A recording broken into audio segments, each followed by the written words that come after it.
وہ دن شاید میری قسمت کا سب سے انوکھا اور فیصلہ کن دن تھا۔ گرمیوں کی دوپہر تھی، سورج اپنی تپش بکھیر رہا تھا اور میں گاؤں کے سرسبز کھیتوں میں بچپن کی طرح پتنگ اڑا رہی تھی۔ ہاتھ میں ڈور تھی، دل میں خوشی اور آنکھوں میں وہ معصوم چمک جو شاید شہروں کی چکا چوند میں کھو جاتی ہے۔ میں بے خبر تھی کہ کسی کی نظریں بہت دیر سے مجھے دیکھ رہی تھی، خاموشی سے، حیرت سے، جیسے وہ کسی اور ہی دنیا میں پہنچ چکا ہو۔ وہ فراز تھا، ایک بڑے شہر کا رئیس زادہ، زمینوں کا وارث اور دولت کا شہزادہ۔ وہ اس دن پہلی بار اپنے آباء و اجداد کی زمینیں دیکھنے گاؤں آیا تھا، مگر وہ زمینیں دیکھنے نہیں آیا تھا، اسے شاید قدرت میرے لیے لے کر آئی تھی۔ میں اس وقت معمولی کپڑوں میں گرد آلودہ پیروں کے ساتھ ہوا سے کھیلتی پتنگ کے پیچھے بھاگ رہی تھی۔ اس سے میری وہ سادگی، وہ مسکراہٹ، وہ بے فکری ایسی لگی جیسے کسی سوکھے دل کو بارش کی بوند چھو جائے۔ اسی دن اس لمحے اس نے فیصلہ کر لیا تھا، یہی لڑکی میری بیوی بنے گی۔ شہر واپس جا کر اس نے اپنے والدین سے بات کی، مگر ان کا رد عمل ایسا تھا جیسے بجلی گر پڑی ہو۔ ایک گاؤں کی عام سی لڑکی جو نہ ہماری برابر کی ہو، نہ تعلیم میں، نہ خاندانی حیثیت میں، مگر فراز بھی کسی ضدی بچے کی طرح تھا۔ اس نے کھانا پینا چھوڑ دیا، کاروبار میں دلچسپی لینا بند کر دی، بس ایک ہی نام ہر طرف گونجتا رہا، حنا۔ دن، ہفتے، مہینے گزر گئے، اس کی ضد نرم دل ماں کی دل کو بہلا گئی اور باپ کو بھی بیٹے کے جنون کے آگے ہار ماننا پڑی۔ آخر کار رشتہ آیا اور میرے سادہ سے آنگن میں وہ دن آ گیا جس کا تصور بھی نہیں کیا تھا۔ میرے لیے یہ سب خواب سے کم نہ تھا۔ میں جو کھیتوں میں مٹی سے کھیلتی تھی، آج ایک شہر کے رئیس کی دلہن بننے جا رہی تھی۔ وہ محل جیسا گھر، وہ اونچی چھتیں، سنہرے پردے، نرم قالین، مہنگے جوڑے اور چمکتے زیورات، سب میرے نصیب میں کیسے لکھا گیا؟ یہ ایک سوال تھا جس کا جواب شاید صرف قدرت کے پاس تھا۔ فراز نے میری طرف پہلی نظر میں جو پیار دیکھا، وہ وقت کے ساتھ بڑھتا گیا۔ اس کی نگاہوں میں عزت تھی، اپنائیت تھی اور ایسا غرور جیسے وہ دنیا کی سب سے قیمتی چیز پا چکا ہو۔ آج میری زندگی کا سب سے حسین دن تھا، میری شادی کا دن۔ آئینے کے سامنے کھڑی میں خود کو پہچان نہیں پا رہی تھی۔ چمکتے ہوئے زیورات، شہزادیوں جیسا سفید سنہری لباس، ہلکی سی میک اپ کی جھلک، جیسے خوابوں کی کوئی تصویر حقیقت کا روپ دھار چکی ہو۔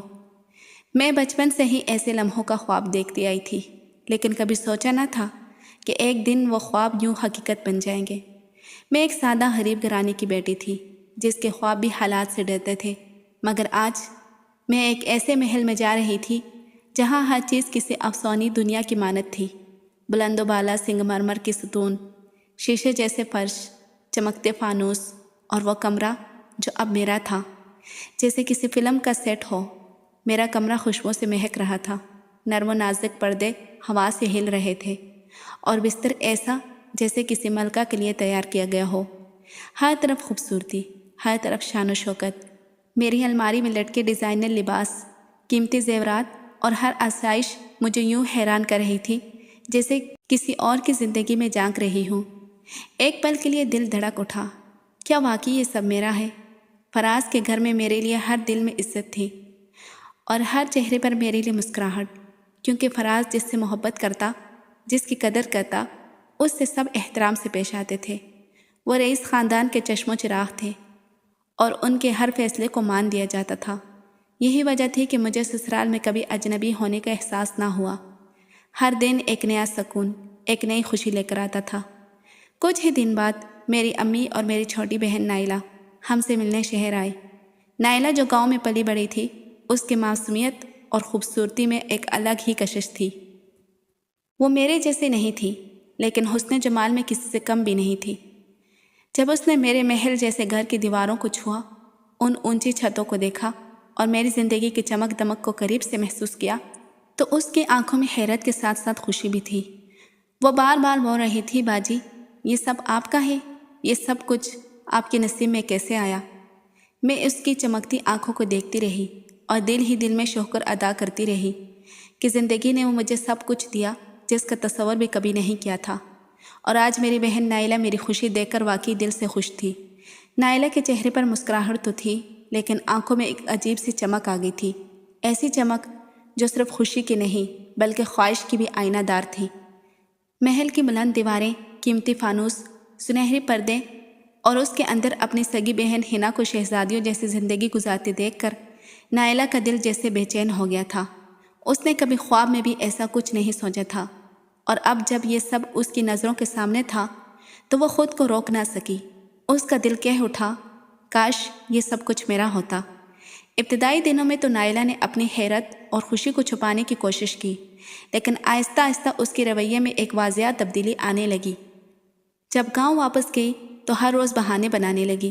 باجی آپ کے بغیر دل نہیں لگتا، ماں جی کہتی ہیں کہ میں کچھ دن اور رک جاؤں، اور پھر ایک دن اچانک دوبارہ شہر آ جاتی۔ حنا حیران رہ جاتی، پریشان بھی۔ وہ نرمی سے سمجھاتی، نائلہ لوگ کیا کہیں گے کہ چھوٹی بہن آ کر بڑی بہن کے گھر رہنے لگی ہے، یہ اچھا نہیں لگتا۔ مگر نائلہ کی نگاہوں میں اب وہ سادگی نہیں رہی تھی، وہ خواہشوں کے بوجھ تلے دبی جا رہی تھی۔ محل کی چمک اس کی آنکھوں میں بس چکی تھی، جیسے اب وہ کسی عام زندگی کا تصور بھی نہیں کر سکتی تھی۔ رفتہ رفتہ نائلہ کے دل میں ایک خطرناک خیال نے جنم لیا۔ اس نے اپنے آس پاس دیکھا، محل میں فراز کے سوا کوئی جوان مرد نہیں تھا، لیکن اس کا دل یہ بھی جانتا تھا کہ فراز صرف حنا کا ہے، اس کے دل میں کسی اور کی گنجائش نہیں۔ مگر جو شخص اب بھی طاقتور ہے، بااثر ہے، اور جس کے دم سے یہ سارا محل ہے، وہ ہے فراز کا والد، حنا کا سسر۔ نائلہ نے سوچ لیا تھا، اب جو کچھ بھی کرنا پڑے، یہ زندگی مجھے چاہیے۔ اس نے خاموشی سے حنا کے سسر کو اپنی طرف مائل کرنے کی کوشش شروع کی۔ کبھی وہ خوبصورت لباس پہن کر ان کے سامنے آتی، کبھی زیادہ خوشبو لگا کر ان کے قریب سے گزرتی، کبھی ایسے سوال کرتی جن کے جواب میں بات لمبی ہو جائے۔ وہ کبھی چائے لے کر جاتی، کبھی بیٹھ کر دل لبانے والی باتیں کرتی۔ وہ جانتی تھی کہ اس کی عمر کم ہے، وہ جوان ہے، خوبصورت ہے، اور شاید یہی اس کا سب سے بڑا ہتھیار ہے۔ حنا نے شروع میں یہ سب محسوس نہیں کیا، کیونکہ وہ نائلہ کو اپنی معصوم بہن سمجھتی تھی، لیکن نائلہ کے انداز اب وہ نہیں رہے تھے۔ اس کے لہجے میں مٹھاس کے پیچھے زہر چھپا تھا، اور آنکھوں میں محبت کے بجائے منصوبہ نظر آتا تھا۔ وہ اب صرف ایک مہمان نہیں، بلکہ محل میں رہنے کا خواب دیکھنے والی ایک اور عورت بن چکی تھی، اور اس خواب کو حقیقت میں بدلنے کے لیے وہ کوئی بھی حد پار کرنے کو تیار تھی۔ محل کے سرسبز لان میں شام کے سائے ڈر رہے تھے، ہوا میں ہلکی خنکی تھی، اور نائلہ ہاتھ میں چائے کا کپ لیے آہستہ آہستہ چلتی ہوئی اس بینچ کی طرف آئی جہاں کاشف صاحب، فراز کے والد، بیٹھے روزانہ اپنے وقت کو تنہائی میں گم کر دیتے تھے۔ کاشف صاحب ایک ربدار شخصیت، جن کی عمر 50 کے قریب تھی، مگر سفید بالوں کے باوجود ان کے چہرے پر جوانی کی جھلک اور آنکھوں میں ایک ایسا دھیما سا غرور تھا جو کسی کو بھی اپنی طرف کھینچ لیتا۔ چاچا جی، نائلہ نے نرم لہجے میں کہا، آپ ہمیشہ اکیلے کیوں بیٹھتے ہیں؟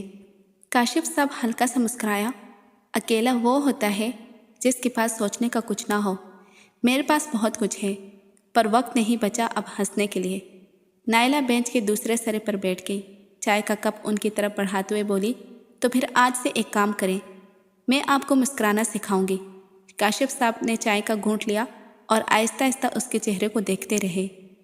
اگلے دن نائلہ پھر وہیں آئی، آج ہلکا سا میک اپ کیا ہوا تھا، نفیس لباس اور ہاتھوں میں ہنر سے بنی چائے۔ دوست بنیں گے؟ نائلہ نے کہا، ایک ایسی دوستی جس میں عزت ہو، سمجھداری ہو اور تھوڑی سی بے ساختی بھی۔ کاشف نے پہلی بار سنجیدگی سے نائلہ کی طرف دیکھا، تم دوست بنانا چاہتی ہو مجھ سے؟ کیوں نہیں؟ آپ کے پاس وہ باتیں ہیں جو میری عمر کے لڑکوں میں نہیں، اور میرے پاس وہ بے فکری ہے جو آپ کے ہم عمر لوگوں میں نہیں۔ پھر مسکرا کر بولی، کیا یہ ایک خوبصورت امتزاج نہیں؟ شروع میں تو کاشف صاحب نائلہ کی ان اداؤں کو محض ننھی عمر کی شوخی اور ایک سادہ دل لڑکی بے ساختگی سے سمجھتے رہے۔ وہ جب کہکہ لگا کر ہنستی، ان کے قریب ہو کر بیٹھتی یا چائے بناتے وقت ان کے ہاتھوں پر انگلیاں رکھتی تو وہ سب کچھ اپنے پن کے دائرے میں ہی دیکھتے۔ ان کے نزدیک نائلہ ان کی بہو کی چھوٹی بہن تھی، معصوم، شوخ، گاؤں سے آئی ایک نازک کلی جو شاید بڑے شہر کے رنگوں سے متاثر ہو کر کچھ ناز نخری سیکھ رہی تھی۔ مگر وقت کے ساتھ نائلہ کی اداؤں میں بے ساختی سے زیادہ ارادے جھلکنے لگے۔ وہ اکثر یوں ہی ہنستے ہنستے دوپٹہ ہوا میں اچھالتی اور اس کا کونا کاشف صاحب کے کندھے پر گر جاتا۔ کبھی وہ چلتے ہوئے اچانک ٹھوکر کھاتی اور سیدھا ان کے سینے سے لگ جاتی۔ پھر وہ نظریں جھکا کر کہتی، اوہ سوری، آپ سے لگ گئی۔ ایک دن شام کو وہ کاشف صاحب کے کمرے میں چائے دینے گئی۔ اس نے غیر ارادی سے مسکراہٹ کے ساتھ کہا، آپ کا کمرہ بہت ٹھنڈا ہے، پر آپ کا لہجہ بہت گرم۔ کاشف صاحب نے چونک کر اس کی طرف دیکھا۔ نائلہ، تم بہت عجیب عجیب باتیں کرنے لگی ہو۔